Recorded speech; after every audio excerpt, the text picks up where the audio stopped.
bonjour, Monsieur Dessertine. Votre propos aujourd'hui a utilisé une image assez décalée, assez drôle de la météo et d'Evelyne Deléa. Pouvez-vous nous en refaire un sommaire pour ceux qui n'étaient pas là et qui n'ont pas eu la chance de bénéficier de vos lumières et de votre intervention en DLR? C'est évident que c'est difficile de m'imaginer en Evelyne Deléa, mais c'est la présentatrice météo que la France entière connaît.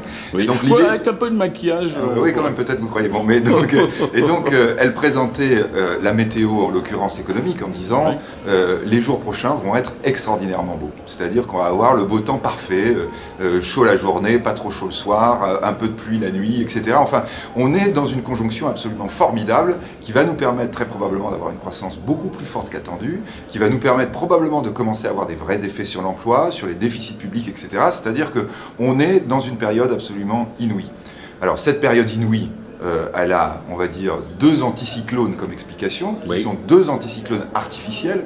C'est l'injection de monnaie par la Banque Centrale Européenne, et deux, la baisse des prix du pétrole. Les deux phénomènes artificiels, alors surtout le deuxième, la baisse du prix du pétrole, c'est vraiment un apport de croissance absolument colossal, absolument considérable. On utilise souvent le terme quantitative easing, mais probablement que le quantitative easing le plus fort, c'est d'avoir libéré de la monnaie qui était normalement bloquée dans l'énergie, de l'avoir libérée pour aller ailleurs dans l'économie. Alors si elle y va pas, ça fait baisser les prix, c'est la déflation, mais si elle y va, ça fait de la croissance. Donc là, on est vraiment avec deux anticyclones formidables, avec simplement évidemment cette question, c'est-à-dire attention, ces anticyclones peuvent tourner à l'orage. Ils tournent à l'orage, pourquoi? Parce que quand vous injectez de la monnaie, quand l'Europe fait ça, eh bien ça déstabilise. Ça déstabilise notamment par exemple la monnaie américaine, les autres monnaies dans le monde, et qu'on commence à avoir des réactions qui commencent à être négatives. C'est-à-dire que là, en l'occurrence, on risque d'avoir à un moment donné le reste du monde qui risque de nous dire non, on ne peut pas continuer, c'est trop d'avantages pour vous et trop de désavantages pour nous. Si vous ne comprenez pas, on va prendre des mesures qui vont en quelque sorte contrer... Et les exemples pour l'illustrer, c'est Nigeria. Voilà, alors, non, ça, c'est les exemples pour le montrer ça, c'est la hausse des taux. C'est la hausse des taux, la hausse des taux américaine. Après, le deuxième anticyclone qui est le cas du pétrole, la baisse des prix du pétrole, c'est un énorme apport pour tous les pays qui utilisent du pétrole. C'est une énorme catastrophe pour tous les pays qui en produisent. Et donc là, effectivement, vous avez la Russie, vous avez tout le Moyen-Orient, dont l'Iran, vous avez l'Algérie, vous avez le Nigeria, vous avez le Venezuela, vous avez l'Équateur, entre autres, tous ces pays qui sont très dépendants du pétrole, de la manne pétrolière, sont aujourd'hui en catastrophe absolue d'un point de vue économique, ils sont dans une crise terrible. On parle de contre-choc pétrolier, mais le contre-choc, c'est eux qui le subissent. Et donc ça veut dire quoi? Ça veut dire de la déstabilisation géopolitique, ça veut dire des déstabilisations à l'intérieur de ces États qui risquent d'avoir des conséquences sur l'équilibre géopolitique mondial.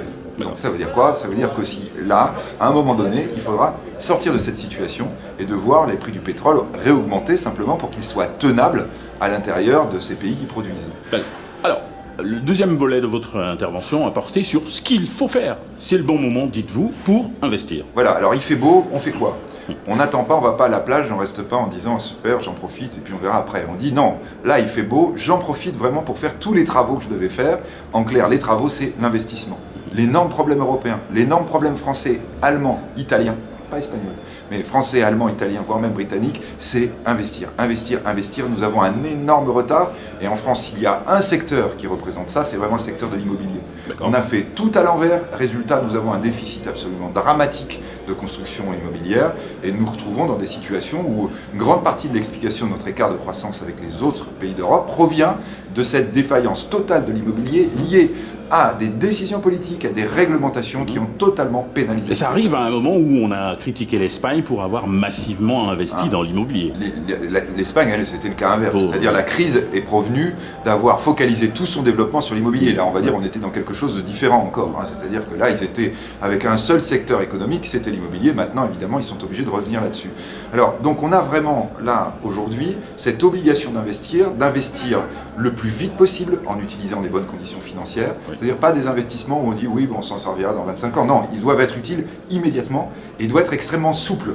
C'est-à-dire qu'on puisse très très vite là évoluer en fonction des besoins, à droite, à gauche, de tel ou tel élément, donc de l'immobilier un peu partout, mais aussi hors de l'immobilier, de la construction et de l'approche dans de nouveaux modèles. Donc ça veut dire quoi? Ça veut dire que tout ce qui est système d'investissement souple, en termes de financement, souple en termes d'utilisation, la location par exemple, c'est exactement ce qu'il faut privilégier. D'accord. Et vous avez terminé en prenant l'exemple comme levier de croissance demain, comme perspective pour nos entreprises, pour nos jeunes, de la transformation numérique. L'importance du numérique dans ce que est déjà notre monde aujourd'hui et dans ce qu'il nous promet demain en termes d'investissement, en termes de transformation de nos modèles et en termes de perspectives de développement.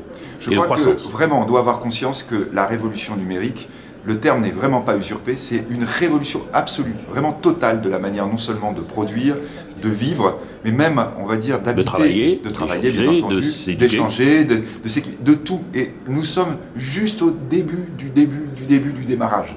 Ça veut dire que là, ce qui nous attend, ce sont des bouleversements beaucoup, beaucoup plus profonds, incroyablement positifs, incroyablement créateur d'emplois. Il y aura de la robotisation de plus en plus forte dans la production, mais des besoins d'emploi de plus en plus importants dans des notions de proximité qui vont se démultiplier, on les voit déjà apparaître.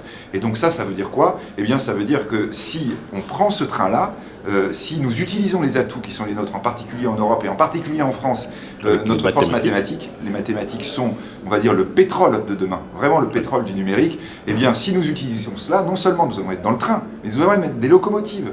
Et ces locomotives qui pourraient commencer d'inventer très très vite le modèle, l'étendre, le répandre à l'intérieur de l'Europe, eh bien c'est exactement le projet probablement qu'attend la jeunesse européenne.